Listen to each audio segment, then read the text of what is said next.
¿Qué pasa, gente? Esta es la segunda parte del resumen de Kimi wa Houkage Insomnia, la última. Así que si no te has visto la primera parte, te estaré dejando un link a ese video en el comentario fijado. Y ya con eso dicho, empecemos.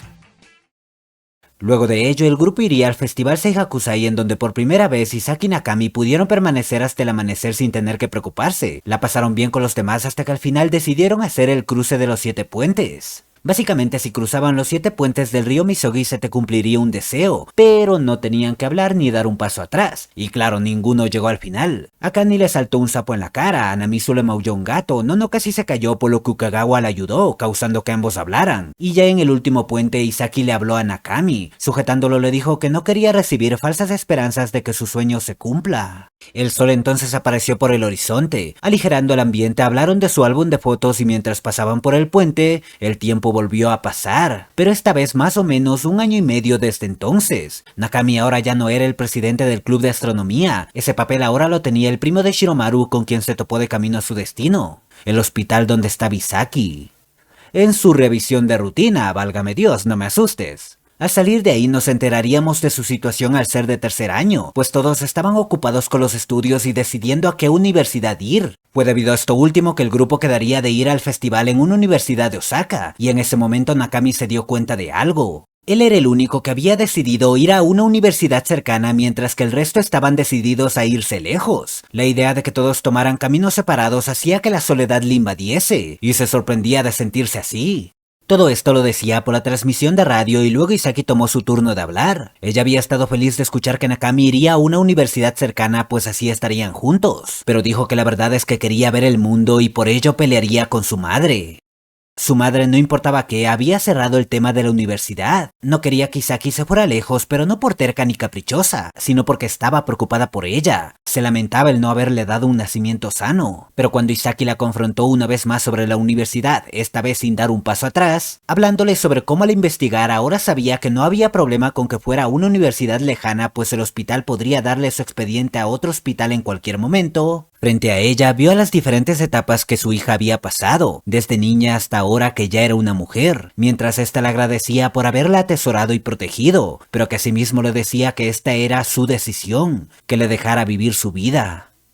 Con ello la madre de Isaki no pudo negarse más. El que haya investigado le dejaba claro lo importante que era esto para ella. Aún así le dijo que podía elegir qué hacer con su vida, pero que no dejaría de ser su madre y siempre estaría preocupada por ella. Ambas entonces ya no pudieron contener las lágrimas y lloraron hasta que se rieron al ver cómo la otra tenía la cara tras llorar. Luego de eso el grupo iría a Osaka al festival de la universidad. Se sentirían abrumados por el ambiente de la ciudad, pero se divertirían. Aquí lo más importante fue que en el festival Aida confesó estar enamorado de Anamisu, quien huyó sin saber qué hacer. Esto hasta que Aida tomó el micrófono de un escenario y se le confesó. La respuesta, Anamisu tomó un megáfono y le dijo que aún le gustaba su senpai. Pero Aida no se enojó ni lloró, sino que al estar al frente de Anamisu le dijo que si el senpai la rechazaba, entonces saldrían.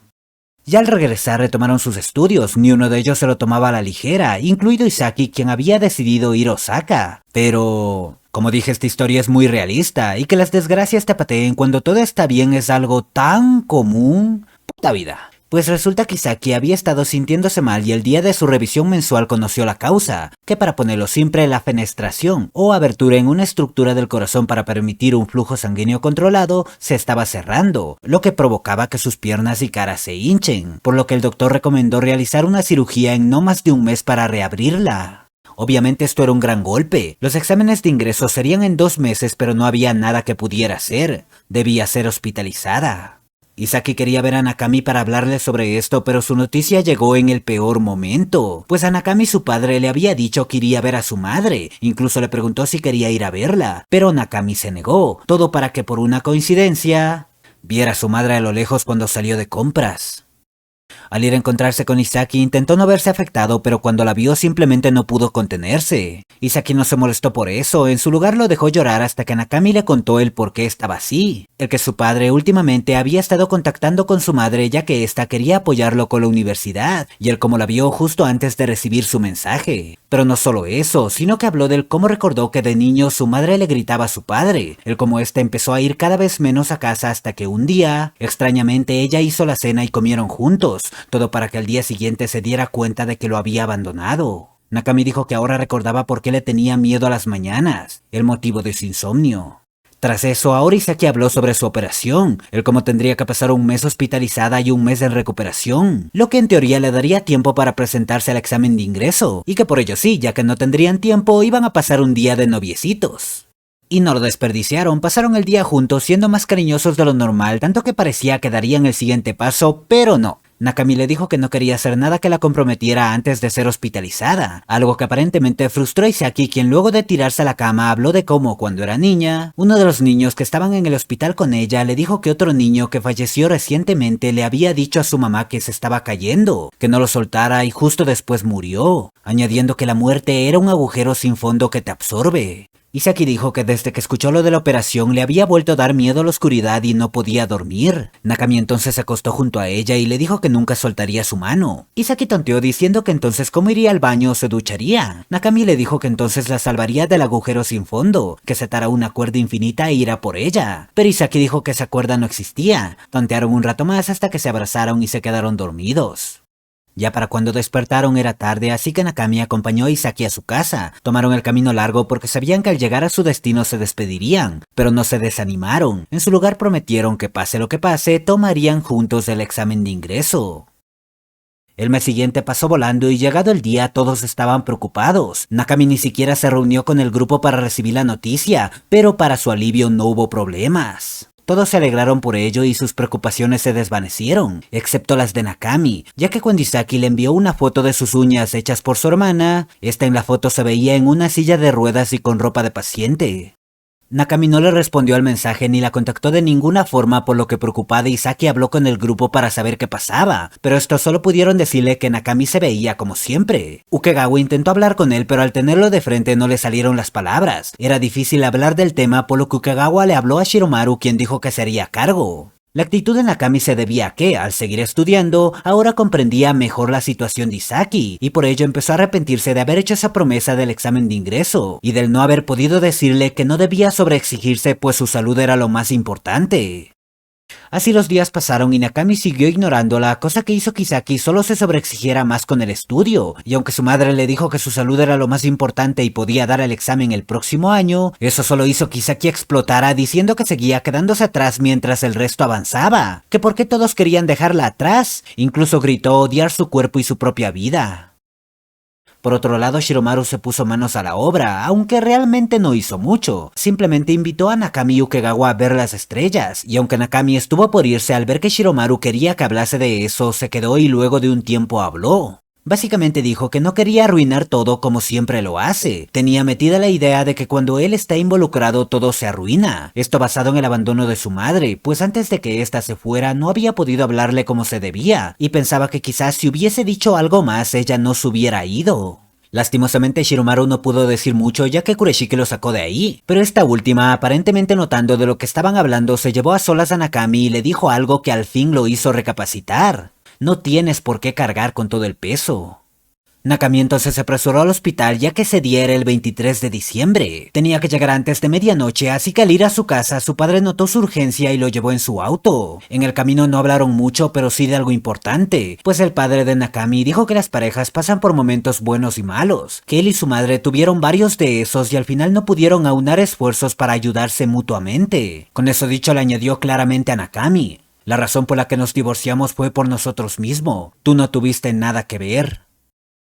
Ya en el hospital le pidió a Aya que lo ayudara a verse con Isaki y debido a la hora solo pudieron verse a través de una puerta de cristal. Aún así expresaron lo que sentían. Nakami habló de lo aterrado que se sintió al verle en silla de ruedas pues creía que entendía su enfermedad. Y más importante, que sintió lástima por ella aún sabiendo que ella odia eso. Pero por su parte Isaki no se quedó atrás y habló de sus sentimientos egoístas, pues ni siquiera podía ir a la escuela y pensaba que Nakami era injusto con ella. Habló de su situación actual, que por un tiempo debía estar en silla de ruedas con suero y oxígeno, que era un milagro que llegara a los 18. Con eso dicho, Nakami entonces se acercó a ella y a través del cristal le dijo feliz cumpleaños, que había llegado a los 18 y un día pues justo era medianoche. Luego de eso, la promesa de dar el examen juntos fue cumplida y más después llegó la graduación, momento en donde todos se despedirían excepto Nakami y Aida, pues al final este había decidido ir a una universidad cercana. Y claro, Nakami y Saki se despidieron del observatorio que lo empezó todo, justo para después tomarse una foto grupal con los demás. Tras eso todos se separaron, cada uno tenía que hacer algo por su lado, pero antes de eso se prometieron algo. De aquí en 12 años se reunirían a ver el eclipse solar total que se daría ahí. Esa noche Nakami y Saki tuvieron lo que para ellos era su última reunión del club, y por ello decidieron pasarla sin hablar, y tal parecía que habían pasado los 7 puentes de la leyenda, pues Isaki decía que muy a su pesar, había pedido un deseo, que pudieran tener un futuro juntos por 10 años y mucho más. Isaki entonces le pidió su cámara a Nakami para sacarle una foto y daríamos un gran salto al futuro, a 12 años adelante justo antes de reunirse con los demás para ver el eclipse solar. Así es como termina Kimi wa Houkawa Insomniac.